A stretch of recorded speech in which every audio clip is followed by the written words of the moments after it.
Малце е поразлично, малце е чудно, не секојдневно, онака се пробуваш да се адаптираш на некое ново време, на нешто сосема ново. Гледаш комшијата, премногу си живеел, цело време сте биле заедно, ама сега не можеш. Ама мислам дека мораме така да се придржуваме за утре да можеме да бидеме пак заедно.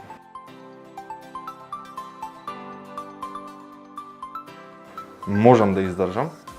Можам да издржам затоа што од една страна си посветувам повеќе време на учењето.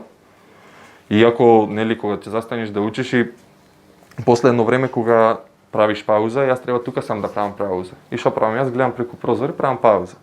А доколку тоа би било да можеме да се дружиме и да можеме да функционираме најнормално, би било полесно.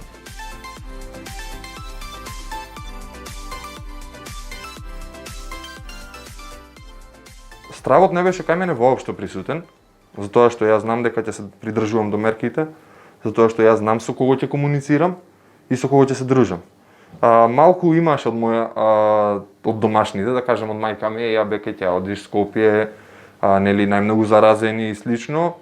Меѓутоа знаат кои сум и знаат како функционирам и немаше некои големи проблеми. Значи беше цело време она само и те молам придржувај се до мерките, те молам држи дистанца.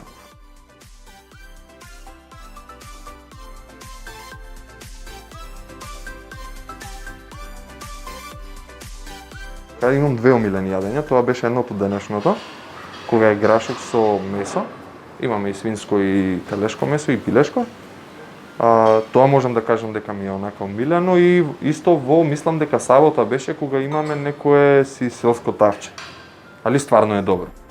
Понеделник обично избегавам да јадам во кујна, затоа што на ручек имаме леќа со колбаси, мислам дека беше, да, вчера беше со плескавица, а за вечерта имаше копани пилешки со пекарски компир. Тоа мене не ми е толку многу, не знам, омилено и јас тоа не го сакам.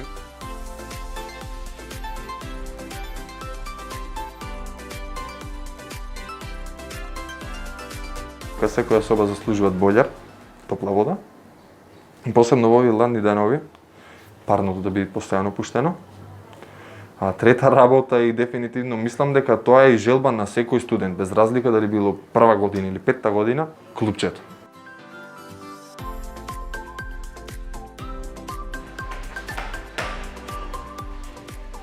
Само да ја немат короната.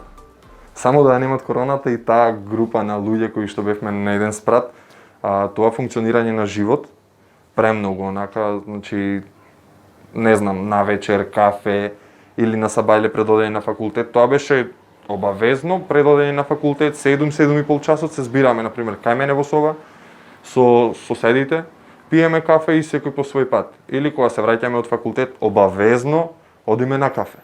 Дали било тоа во соба, дали било тоа тука имаме блиску позади нас кафич, се реално доста достапни цените, ама цело време бевме заедно.